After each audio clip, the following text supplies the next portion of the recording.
नमस्कार, मैं सुशील दोषी एक बार फिर से आपका स्वागत करता हूं। 15 नवंबर का दिन ऐसा दिन है जिसमें सभी क्रिकेट प्रेमी निगाहें अपनी जमाए रखेंगे, क्योंकि उस दिन भारत का मुकाबला न्यूजीलैंड से सेमीफाइनल में होगा।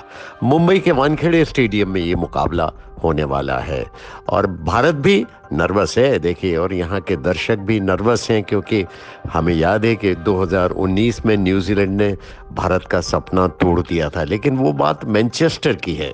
इंग्लैंड में वो विश्व कप हो रहा था और भारत कड़ा संघर्ष करके वो मैच हारा था, लेकिन न्यूजीलैंड ने तब भी चौथे नंबर पर रहकर वो टूर्नामेंट के फाइनल में प्रवेश किया था और भारत को पराजित कर दिया था सेमीफाइनल में। भारत पहले नंबर पर चल रहा था अपने ग्रुप स्टेज पे, जैसा कि अभी भी चल रहा है इस बार भी। इसी कारण भारत न्यूजीलैंड को हल्के से आंकना नहीं चाहता है। वो जानता है कि न्यूजीलैंड एक ऐसी खतरनाक टीम है जो बड़े बड़ों को कभी भी चारों खाने चित कर सकती है और भारत इस तरह का कोई भी नुकसानदायक कदम उठाना नहीं चाहता है। तो वानखेड़े स्टेडियम की बात यह है कि वहाँ पर शुरू में जो टॉस जीतेगा ना, उसको बड़ा फ़ायदा होगा। जो पहले बल्लेबाजी करेगी वो काफ़ी रन बना सकती है और जब बाद में लाइट्स होती है ना, फ्लड लाइट्स, उसमें गेंद थोड़ी स्विंग होती है और गेंद टप्पा खाकर स्विंग और सीम भी होती है और बाद में जाकर धीमी हो जाती है पिच, तो स्पिनर्स को मदद मिलती है। उस मायने में टॉस एक महत्वपूर्ण भूमिका अदा करेगी। न्यूजीलैंड की टीम का जो पेस आक्रमण है ना, वो भारत की तरह ही बहुत ही तीखा है, बहुत ही दुनिया के सबसे शक्तिशाली पेस आक्रमण में से एक है। और इस आक्रमण में जो फर्ग्यूसन है और ट्रेंट बोल्ट है, वो भी बहुत अच्छी बॉलिंग करते हैं और जोड़ियों में शिकार करने के लिए आदी हैं। और ट्रेंट बोल्ट की विशेषता है कि अपने शुरुआत के ओवर्स में ही वो विकेट टपका देते हैं। और भारत के जो ओपनिंग बैट्समैन है ना, उनकी फ़िलहाल आदत तो ये रही है पूरे टूर्नामेंट में कि वो अच्छी भागीदारी करते हैं शुरू में और अपने स्कोर को काफ़ी बड़ा कर लेते हैं।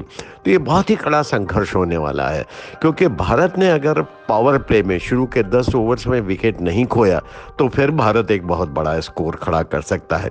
तो पावर प्ले में बहुत कुछ निर्धारित हो जाएगा कि कौन सी टीम आगे बढ़ेगी, कौन सी टीम जीतेगी। तो ये एक महत्वपूर्ण मुद्दा रहेगा और देखना ये रहेगा कि पावर प्ले के 10 ओवर्स में क्या न्यूजीलैंड के तेज आक्रमण का वार भारतीय बल्लेबाज सहन कर पाएंगे और क्या तेजी से रन बना पाएंगे, जैसा कि रोहित शर्मा और शुभमन गिल लगातार कर रहे हैं। अगर शुरू के 2 विकेट जल्दी गिर गए तो मध्य क्रम की बल्लेबाजी पर भारत के ऊपर काफ़ी दबाव आ सकता है और भारत दबाव में छिटकेगा कि नहीं, क्या उसे तेज़ी से रन बना पाएगा, ये तमाम चीज़ें प्रश्न चिन्ह की तरह उभरेंगी, क्योंकि अभी तक भारत ऐसा स्थिति में आया ही नहीं है। और ऐसी स्थिति अगर आ गई तो भारतीय बल्लेबाजों का व्यवहार क्या रहेगा, ये एक देखने की बात होगी। ये तमाम दिलचस्प प्रश्न सामने हैं। मध्य क्रम में भी अब शक्तिशाली प्रदर्शन किया जा रहा है भारत की तरफ से।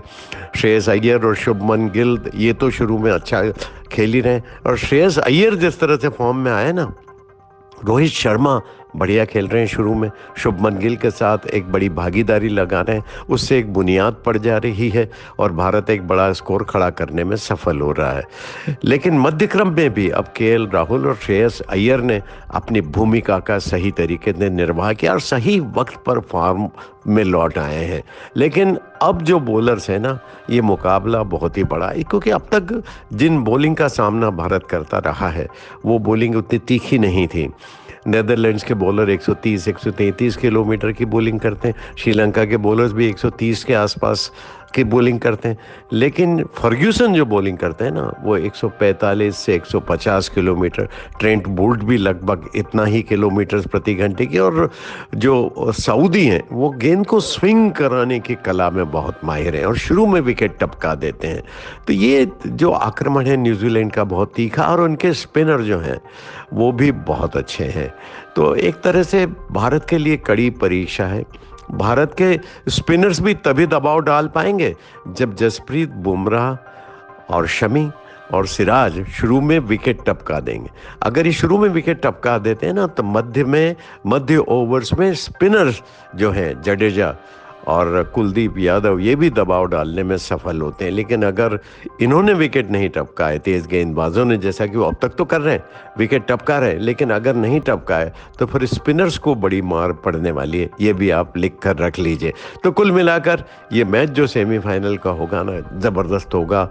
हम दूसरे सेमीफाइनल की बात तो बाद में करेंगे, पहले सेमीफाइनल पर नज़र रखिए। मैं भी नज़र रख रहा हूँ, आप भी नज़र रखिए, और आइए सोचते हैं कि भारत ये बाधा पार कर लेगा। धन्यवाद, नमस्कार।